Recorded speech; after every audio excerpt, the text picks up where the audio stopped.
Olá, caríssimo telespectador da Rede Século XXI, obrigado pela sua audiência. Cá estamos para dar continuidade à nossa catequese sobre a quarta parte do Catecismo da Igreja Católica, a última. A oração na vida cristã, programa sob a responsabilidade do Ordinariado Militar do Brasil. Rezar como São Francisco rezava, rezar como Santa Teresinha rezava, rezar como os franciscanos rezavam, rezar como os dominicanos rezavam, os discípulos de São Domingos de Gusmão, rezar como Santa Maria Gorete, como Santo Inácio de Loyola e tantos outros santos, o que supõe, digamos assim, espiritualidades. O que é uma espiritualidade? É uma forma muito particular de se viver o Evangelho. Por isso, cada santo tinha uma intuição profunda do seguimento de Cristo e assim viveram de uma forma muito peculiar a fidelidade e a imitação de Cristo. Daí se fala de muitas espiritualidades, de muitas formas de se viver o Evangelho de Jesus. E isso também tem repercussão na vida de oração. Muitas as espiritualidades de oração. Disso trata o parágrafo 2684 do Catecismo da Igreja Católica. Na comunhão dos santos, desenvolveram-se ao longo da história das igrejas diversas espiritualidades. O carisma pessoal de uma testemunha do amor de Deus pelos homens pode ter sido transmitido como o espírito de Elias o foi a Eliseu e a João Batista, para que haja discípulos que partilhem desse espírito.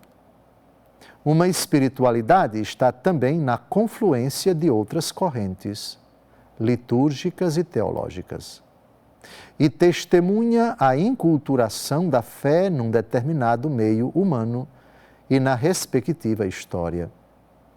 As espiritualidades cristãs participam na tradição viva da oração e são guias indispensáveis para os fiéis. Refletem na sua rica diversidade a pura e única luz do Espírito Santo. Agora um texto muito bonito de São Basílio. O Espírito é verdadeiramente o lugar dos santos. E o santo é, para o Espírito, um lugar próprio, pois se oferece para habitar com Deus e é chamado seu templo. A Igreja tem 2000 anos de história. E muitos santos.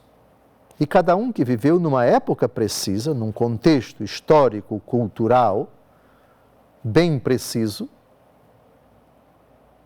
desenvolveu por impulso e inspiração do Espírito Santo uma espiritualidade própria. E tal santo teve seus seguidores. Elias teve discípulos. Um deles foi Eliseu. Passou Elias, ficou Eliseu, com o espírito de Elias.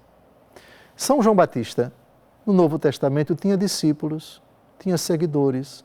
A espiritualidade de São João Batista foi assimilada, vivida, imitada, conservada pelos seus discípulos. Então, no Antigo Testamento, temos um exemplo de espiritualidade. O espírito de Elias em Eliseu e nos demais. O espírito de João Batista, isto é, a forma como ele concebia a vivência do Evangelho, foi imitada, foi conservada pelos seus discípulos. E ao longo da história da Igreja, São Basílio, Magno, São Gregório de Nissa, Santo Atanásio, e depois Santo Agostinho, e depois Santo Inácio de Loyola, antes São Francisco de Assis, São Domingos de Gusmão, depois as Carmelitas, Santa Teresa de Jesus, Santa Teresinha do Menino Jesus, Santa Elizabeth da Trindade e tantos outros. Espiritualidades de oração, maneiras peculiares de se rezar a Deus.